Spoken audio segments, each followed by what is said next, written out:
And it's Turner in for Jay Crowder. And Bradley gets it to go. They've been hot here early, dropping them in left and right. Rolling, rolling, rolling. We'll see how long they can keep it going. You know, with Avery Bradley, he was the 19th pick in the draft for the Celtics. The outlook for him was great, but then ball handling and shooting, injury concerns flattened out his development. He had a hard time getting over the hump for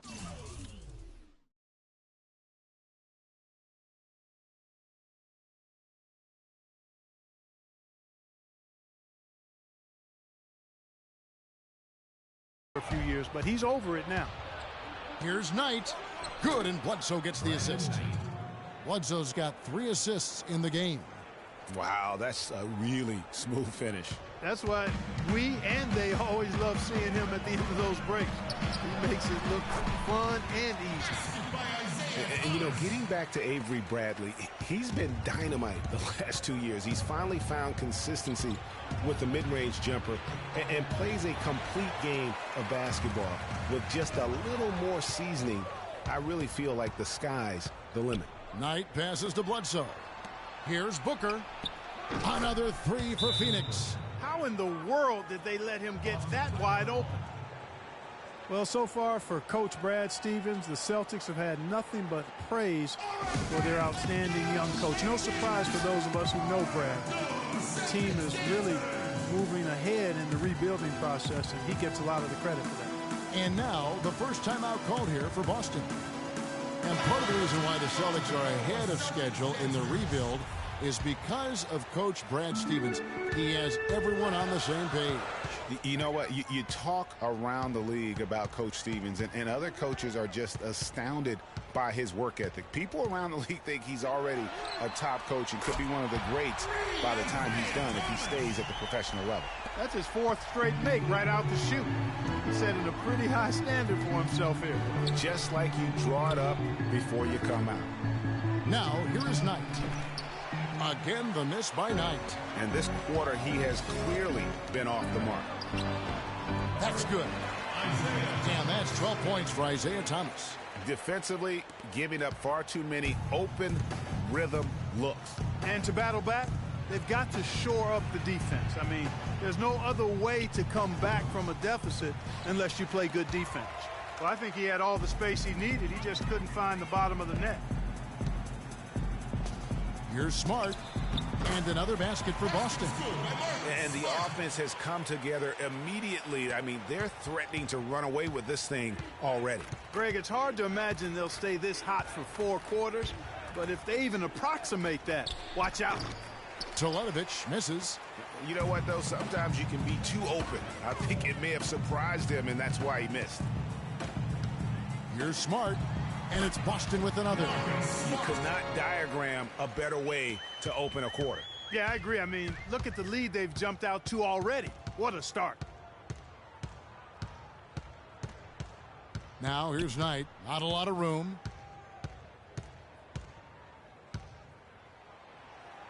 Count that one. Knight's got his 2nd bucket of the night. Well, I'll tell you what, the defenders didn't even get a sniff of him on that move to the hoop. It's Thomas outside. And again, Boston with the triple. And really, that's what built the early lead here. Killer shooting from beyond. And the defense needs to recognize that and get to the shooters. It's... And Amir Johnson re-signed in Toronto. He's been a big part of this team for years, and he talked... Almost like a soccer atmosphere. I don't know if you've been to a soccer game overseas, but they're just always... A lot of fans south of the border in the U.S. are surprised when they learn how passionate, Clark, the fans in Toronto can be. You know, Kevin, that's so true. I mean, when they get it going at the Air Canada Center, that place rocks. And it's great to hear Amir talk about how that pumps him up and makes him want to do it for Canada. And welcome back. It's been all one-sided so far through the first quarter as our second quarter gets underway. And a look at how the offensive approach has been going here so far for the Celtics. They've definitely had a hot hand from three-point range. Always nice to get off to a good start. You know, we've seen them bearing their fair share of mid-range jumpers tonight, too. I mean, that's a good start for them. Setting the floor for the Suns. Bledsoe is out there with Booker. Then it's John Lure. Then it's P.J. Look at that jam. Wow. I mean, just beautiful. How's that? for a quick possession. Yeah, no hesitation at all taking that one to the basket. Beautifully done. That Kia Slam Cam replay really gave you a good look at the action. And watching Jay Crowder, he can really beast you up, Greg, and take you out of your game. One of the most physical wings, I think, in the NBA. And not the most flexible athlete, but he makes up for that with that strength that you mentioned. It allows him to control the pace. I mean, he's a bumper and a grinder and hitting a big three out of nowhere. So he's what we call a true gamer. Here in the second quarter with a little over a minute gone. And the foul on Marcus Smart. That is his first foul of the game. And the Suns making a change here. Len's checked in. Substitution for the Suns. Alex Len. And it's Bledsoe off the drive. Johnson with the block. And the ball goes out of bounds. Last touch by Johnson.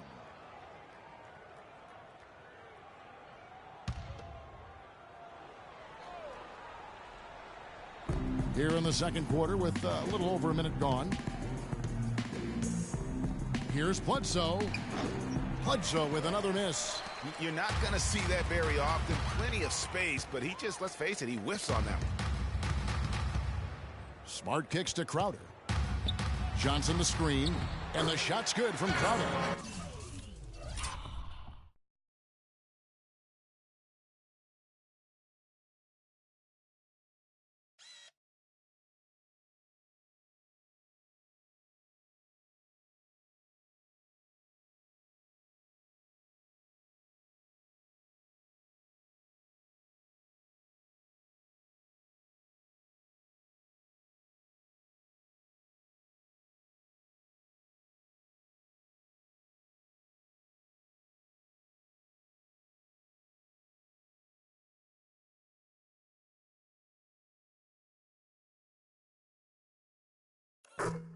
Crowder's got 5 points in the quarter.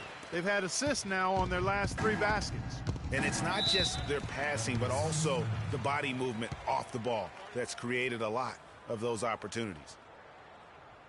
Well, Marcus Smart was drafted to the Celtics as their future point guard. He came in with a lot of work to do and a skill set that people really liked. But his first season, Clark, was a roller coaster. Yeah, it really was. He was an off guard in high school and in his first year of college as well. Really only played full-time at the point the year before he was drafted. Let's go quickly over to Doris Burke for an update. Kevin, in that last break, I listened to the Suns coach address his team. He told the team he wanted their offense to run through Chandler. Coach is looking for him to take on a lot of responsibility when they've got the ball, to be a leader at the offensive end. Being in the position they're in, probably a smart move to go to the clipboard and switch things up while we're still in the first half. Kevin? Thanks, Doris. Rejected by Len. It's 3-on-3 on the fast break. And he uses the glass on the layup. Booker's got 8. Well, I like the way they're sharing the ball, and Bledsoe right in the middle, spreading it around. And for Smart, though, he still has a lot of work to do on his ball handling and passing. His shooting, I think, exceeded some people's expectations. 37% from the field last year was subpar, but his 34% accuracy from 3 was solid. He finally started going straight up on his jumper instead of leaning in, and his release looked money. The Suns shooting their second and third free throws tonight. You know, you talk about Smart's lackluster field goal percentage. Once he gets more comfortable with his ball handling and adjust to the length in the NBA, I think he'll convert more at the basket. That'll also create more drive and dish chances for him as well. The Celtics working the ball around now. Tries from 10. He makes another one. That's 4 up and 4 in to start his game. And now he's taken a solid opening in the quarter and built on it here in the second. And we have an intentional foul there, GA.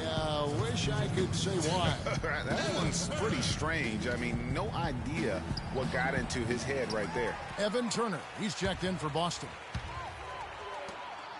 And stolen by Booker. Bledsoe outside. Pass to Booker. Good, and Bledsoe gets the assist. Bledsoe's got his 6th assist on the night. Celtics leading by 15. Here's Turner. And what was that about? Not a good shot right there. The shot by Len, wide open, and he buries that one, drilling the rim on the way down.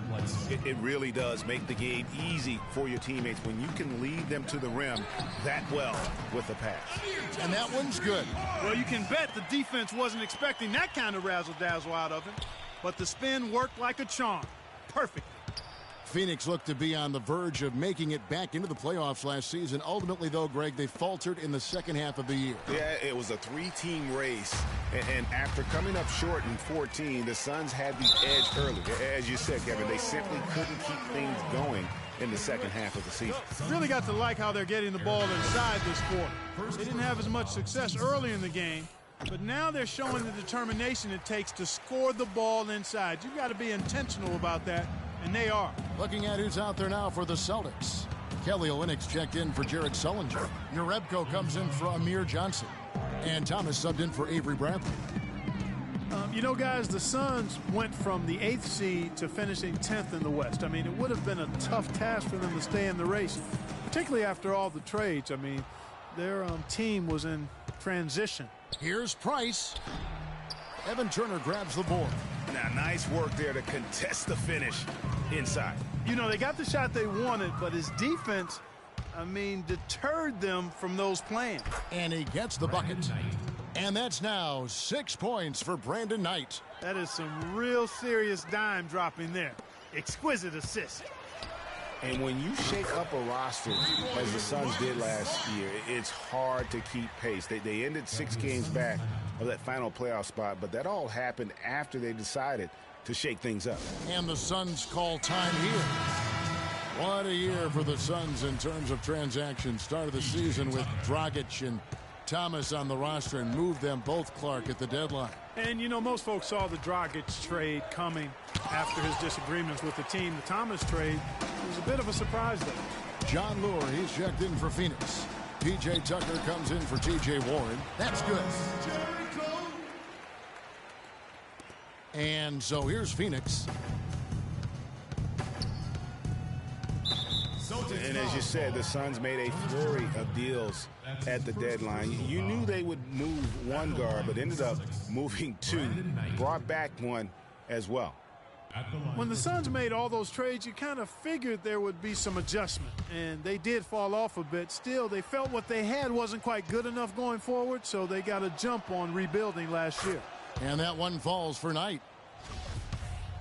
And sometimes it feels like Brandon Knight is the Rodney Dangerfield of the NBA. The poor guy just doesn't get much respect. Yeah, I agree with you, Kevin. Through the end of last season, he'd already been on 3 teams in 5 years. On one hand, it may be disrespectful, but teams recognize his ability, too. Turner dishes to Smart. Puts it up from 12, and another basket for Boston. This is what happens when he gets on a roll. I mean, you're not going to see a better.